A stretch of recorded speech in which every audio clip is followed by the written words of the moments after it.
আমাদের দোরগোড়ায় রমাদান উপস্থিত, আর কয়েকদিন পরে রমাদান মাস শুরু হবে।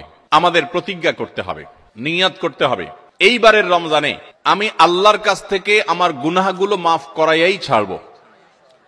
প্রত্যেক দিন ভাইরা আমার, রমজানের প্রত্যেকটা দিন আল্লাহ তাআলা বহু মানুষকে সাধারণ ক্ষমা ঘোষণা করেন।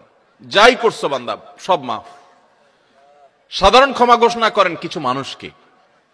সেই সৌভাগ্যবান মানুষগুলোর কাতারে আমি ঢোকার জন্য চেষ্টা করবই করব। এই প্রতিজ্ঞা করা, এটা হলো প্রস্তুতির অংশ, যে এইবারের রমজানকে আমি আর হেলায় হারাতে দেব না, আমি এবার রমজানে আমার গুনাহ মাফ করাইয়াই ছাড়বো। এই প্রতিজ্ঞা এখন থেকে করতে হবে ইনশাআল্লাহ। প্রতিজ্ঞা করবেন তো ইনশাআল্লাহ, যে যেই কোনো কিছুর বিনিময় হোক আল্লাহর কাছ থেকে ক্ষমা আমি আদায় করেই ছাড়বো, আমি আল্লাহর কাছ থেকে ক্ষমা নিয়েই ছাড়বো। তো যে প্রস্তুতিগুলো আমাদের রমাদানকে অর্থবহ করতে পারে, ইবাদত বন্দিগি দিয়ে সাজাতে পারি, আমরা সমৃদ্ধ করতে পারি, এবং যেই রমাদানটা আমার জীবনে যতগুলো রমজান আসছে তার মধ্যে এটা একটা স্পেশাল রমাদান হবে, এই রমজানকে আমি অন্য রমজান থেকে পার্থক্য করতে পারবো, এই রমাদান আমার জন্য অনেক তৃপ্তিদায়ক হবে, এই রমাদান যাওয়ার পরে আমার মনে হবে যে আলহামদুলিল্লাহ এই বছর আমি আল্লাহকে মন ভরে প্রাণ ভরে ইবাদত করতে পেরেছি, তাকওয়া চর্চা করতে পেরেছি, আমার ভালো লাগা কাজ করবে, আমার দিল গাওয়াহ এবং সাক্ষ্য দিবে। সেই রকম রমাদান কাটাতে হলে আপনাকে রমাদানের আগে থেকে অনেকগুলো প্রস্তুতি নিতে হবে। প্রস্তুতি নম্বর এক নম্বর প্রস্তুতি হলো আমাদের রমাদানের আগ পর্যন্ত, এই যে গত রমজান থেকে এই রমাদান পর্যন্ত বা জীবনের শুরু থেকে এই পর্যন্ত যত পাপাচার আমরা করেছি, যত গুনাহ করেছি, যত অন্যায় করেছি, রমজানে ইবাদত বন্দিগির প্রস্তুতির অংশ হিসাবে সেই গুনাহ এবং পাপাচারগুলো থেকে আল্লাহর কাছে মাপ চাইতে হবে, ইস্তেগফার করতে হবে, ক্ষমা প্রার্থনা করতে হবে, বলতে হবে মাবুদ আমি যে অপরাধী, আমি যে পাপিষ্ঠ, কত গুনাহ করেছি, কত অন্যায় করেছি, তোমার কাঠগড়ার আসামি আমার নামে বহু মামলা হয়ে আছে। এত অপরাধ করার পর রমাদানে যখন আল্লাহ তাআলা রহমত, বরকত, মাগফিরাত, নাজাত, বহুবিধ কল্যাণ তার বান্দাদেরকে দিবেন, পাপিষ্ঠরা তো সাধারণত আল্লাহর এই রহমতগুলো থেকে বঞ্চিত হয়। তো আল্লাহ আমার গুনাহ খাতাগুলো যেগুলো আগে ছিল সেগুলো সব মাফ করে আমার রমাদানে তোমার যে রহমত বরকত নাজিল হবে সেটার জন্য আমাকে একটু উপযোগী করে দাও, আমি যেন পাপিষ্ঠ হয়ে তোমার রহমত থেকে বঞ্চিত না হই। এখন থেকে সেই দোয়া করা, সেই চোখের পানি ফেলা, ইস্তেগফার করা, এটা রমজানের প্রস্তুতির অংশ। রমজানে যদি ইবাদত করতে না পারেন তো এটা শুধু শখের ব্যাপার না, রমজানে ইবাদত করতে না পারলে তো স্বয়ং নবী সাল্লাল্লাহু আলাইহি সাল্লাম এবং জিবরিলের বদদুয়ার ভাগীদার হবেন। বাউদা মান আদরাকা রমাদানা ফালাম ইগফারলাহ ওয়ালাম ইগফারলাহ, যে ব্যক্তি রমজান পেল অথচ তার রমজানের গুনাহ খাতাগুলোকে মাফ করাইতে পারলো না, আল্লাহর রহমতের ভাগীদার হতে পারলো না, এ তো কপাল পোড়া, এ ধ্বংস অনিবার্য। তাহলে আমরা আল্লাহর রহমত থেকে বঞ্চিত হই, ধ্বংসের দ্বারপ্রান্তে চলে যায়। রমাদানে কত মানুষকে আল্লাহ মাফ করেন, আমি কপাল পোড়ার মতো সেই জায়গায় দাঁড়ায় আছি। আগে যা ছিলাম রমজানও তাই, একটু রোজা রাখলাম, একটু ইফতার করলাম, একটু সাহারি খেলাম, একটু তারাবি টুকটাক পড়লাম, বাস এ হলো আমার রমজান। রমজান চলে যায়, আমার চোখের পানি আসে না, আমার দোয়া আসে না, আমার কান্নাকাটি আসে না, আমার ক্ষমা প্রার্থনা আসে না, আমার তওবা আসে না, আমার ইস্তেগফার আসে না, আমার জীবনটা পরিবর্তন হয় না, আমার সংশোধন হয় না, আমার আত্মশুদ্ধি হয় না, আমি কপাল মতো পোড়ার মতো পড়ে থাকি। এর অন্যতম প্রধান কারণ হলো যে আমি সারা বছর পাপাচার করে আল্লাহর রহমত থেকে এত দূরে সরে গেছি যে রমাদানের আল্লাহর এই রহমতের উপযুক্ততা আমার হারিয়ে ফেলেছি। এই জন্য শেখ সুদেশ তাদেরকে বলেছিলেন, আমার মনে হয় আমাদের গুনাহ এবং পাপাচারের কারণে আল্লাহর রহমতের উপযুক্ততা আমরা নষ্ট করে ফেলেছি। এই জন্য রমজান আসার আগে প্রস্তুতি হিসেবে আমরা আল্লাহর কাছে চোখের পানি ফেলে দোয়া করে আগের সব গুনাহগুলো মাফ চেয়ে নেই, যে আল্লাহ রমজানের রহমতের উপযুক্ত হওয়ার জন্য আমার পূর্বের সব গুনাহ মাফ করে দেন। দ্বিতীয় যে করণীয় আছে রমজানের প্রস্তুতির অংশ হিসাবে, সেটা হলো রমজান মাসের যে ফজিলত এবং মর্যাদা আছে, রমজান মাসের রোজার যে মাসলা মাসাইল আছে, এগুলো এখন থেকে শেখা শুরু করতে হবে। তাহলে মানসিকভাবে আপনি প্রস্তুতি নিতে পারবেন যে রমাদান আসছে। আপনি রমজান শুরু হওয়ার পরে যদি এবার মাসলা শেখা শুরু করেন তো শিখতে শিখতেই তো আপনার কয়েকদিন চলে যাবে, একটা মাস দেখতে দেখতে চলে যায়। এই জন্য রমজানের প্রস্তুতির অংশ হিসেবে এখন থেকে রমজানের কি মর্যাদা, রোজার কি মর্যাদা, মানুষকে ইফতার করালে কি লাভ, রমজান মাসে গুনাহ থেকে বেঁচে থাকার অপরিহার্যতা কি রয়েছে, রোজা রেখে যদি আমি গুনাহ করি তাহলে রোজার কোনো লাভ নেই, উপাস থাকার মতো, এগুলো আগে থেকে জানতে হবে, শিখতে হবে, বুঝতে হবে। রমজানের ফাজাইল এবং মাসাইল, রমজানের তাৎপর্য, মাহাত্ম্য, মর্যাদা কি সেগুলো জানবো এখন থেকে, এবং করণীয় কি সেগুলো আমরা ঠিক করব। আমাদের প্রতিজ্ঞা করতে হবে, নিয়াত করতে হবে, এইবারের রমজানে আমি আল্লাহর কাছ থেকে আমার গুনাহগুলো মাফ করাইয়াই ছাড়ব। প্রত্যেক দিন ভাইরা আমার, রমজানের প্রত্যেকটা দিন আল্লাহ তাআলা বহু মানুষকে সাধারণ ক্ষমা ঘোষণা করেন। যাই করছো বান্দা সব মাফ, সাধারণ ক্ষমা ঘোষণা করেন কিছু মানুষকে। সেই সৌভাগ্যবান মানুষগুলোর কাতারে আমি ঢোকার জন্য চেষ্টা করবই করব, এই প্রতিজ্ঞা করা, এটা হলো প্রস্তুতির অংশ। যে এইবারের রমজানকে আমি আর হেলায় হারাতে দেব না, আমি এবার রমজানে আমার গুনাহ মাফ করাইয়াই ছাড়বো, এই প্রতিজ্ঞা এখন থেকে করতে হবে ইনশাআল্লাহ। প্রতিজ্ঞা করবেন তো ইনশাআল্লাহ, যে যেই কোনো কিছুর বিনিময়ে হোক আল্লাহর কাছ থেকে ক্ষমা আমি আদায় করেই ছাড়বো, আমি আল্লাহর কাছ থেকে ক্ষমা নিয়েই ছাড়বো। এখন আপনি বলতে পারেন যে ক্ষমা যে আমি পেয়েছি তার গ্যারান্টি কি, কিভাবে নিশ্চিত হব? ভাইরা আমার, কোন কোন সালাফ বলেছেন আমাদের দোয়া কোনটা আল্লাহর কাছে কবুল হয়েছে আর কোনটা কবুল হয়নি নিশ্চিত হওয়ার কোন উপায় আছে কিনা।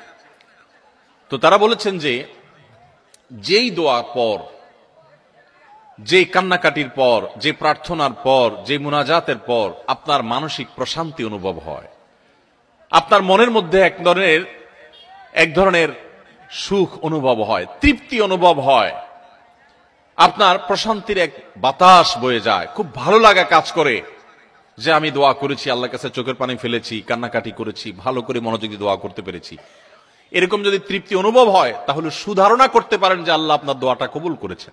4 নম্বর যে করণীয় আছে আমাদের রমজানের প্রস্তুতির অংশ হিসাবে, সেটা হলো যদি কারোর আগের রমজানের, গত বছরের রমজানের রোজা বাকি থাকে, হতে পারে কেউ অসুস্থ ছিলেন, এত বেশি অসুস্থ হয়ে পড়ছেন যে রোজা রাখতে পারেন নাই, ভাঙতি পড়ছে, অথবা মা বোনদের মাসিকের কারণে রোজা ভাঙতি পড়ে থাকতে পারে, সফরের কারণে রোজা ভাঙতি পড়ে থাকতে পারে, এই ভাঙতি রোজাগুলো এই বছরের রমজানের আগে আগে রেখে দিতে হবে।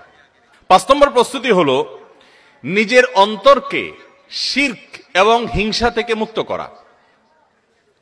আল্লাহর সাথে কোন কাউকে, সেটা কোন মাজারে শায়িত ব্যক্তি হোক, কোন জীবিত ব্যক্তি হোক, কোন কাউকে আল্লাহর সাথে অংশীদার সাব্যস্ত করা যাবে না।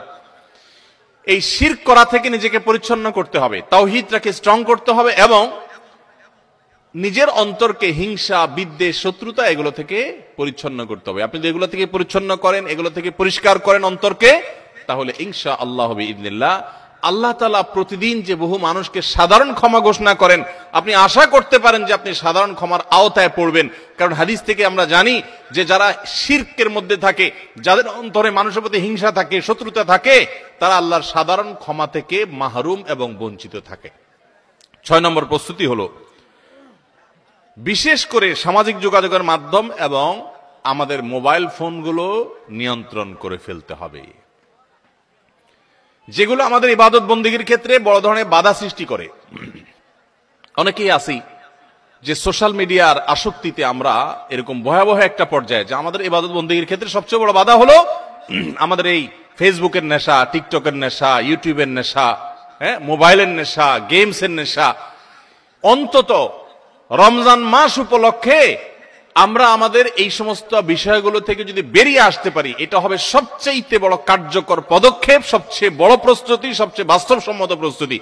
7 নম্বর প্রস্তুতি হলো গত বছর, তার আগের বছর রমজানে আমি ইবাদত কেন করতে পারি না, কি কি সমস্যা ছিল, আমার অমুক দোস্তটা, ওর কারণে তারাবিটা পড়া হয় না, কারণ ও ওই টাইমে ফোন দেয়, আড্ডা মারতে বলে, অথবা তমুক কারণে আমার পড়ালেখাটা হয় না, অমুক নেশার কারণে হয় না, কি কারণে হয় না, প্রত্যেকেরটা আলাদা আলাদা।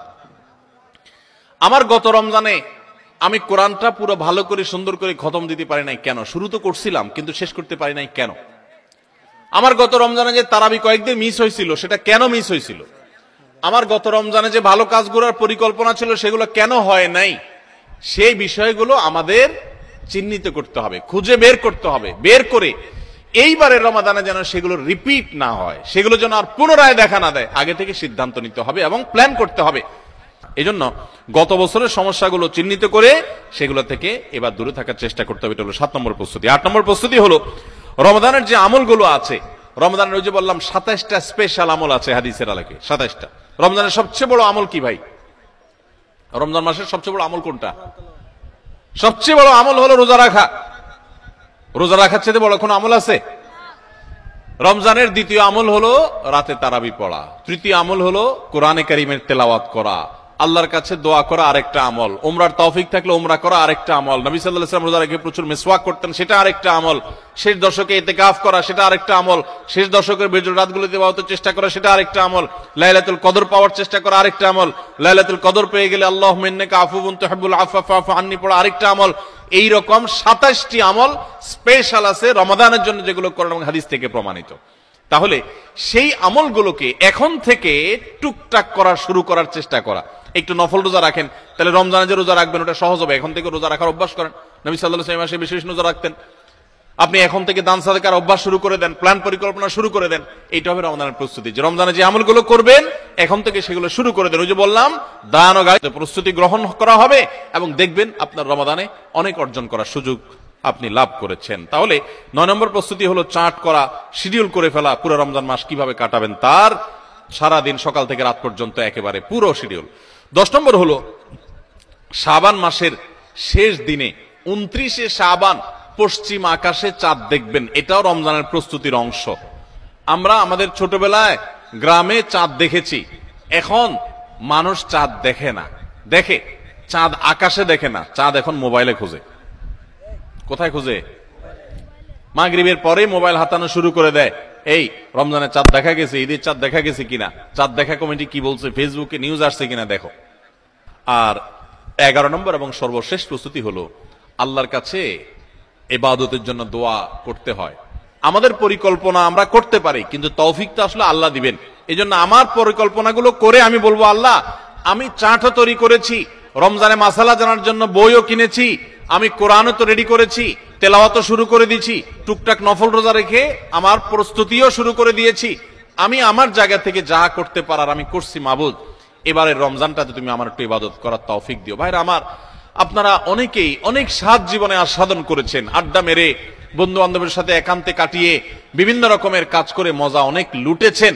আল্লাহর শপথ, রমজানটাতে যদি আপনি ইবাদত করে কাটাতে পারেন, রাতভর একটু চোখের পানি ফেলে তাহাজ্জুদের সময় সাহারি খাওয়ার পর 10টা মিনিটে যদি একটু কাঁদতে পারেন, আল্লাহর কাছে মাপ চাইতে পারেন, আপনার কাছে পৃথিবীর যে কোনো কিছু তৃপ্তির চাইতে অনেক বেশি তৃপ্তিদায়ক হবে এই আল্লাহর কাছে একান্ত মুহূর্তে কান্নাকাটি করা, দোয়া করা, ইবাদত করা, ইস্তেগফার করা, আমলে মশগুল থাকা।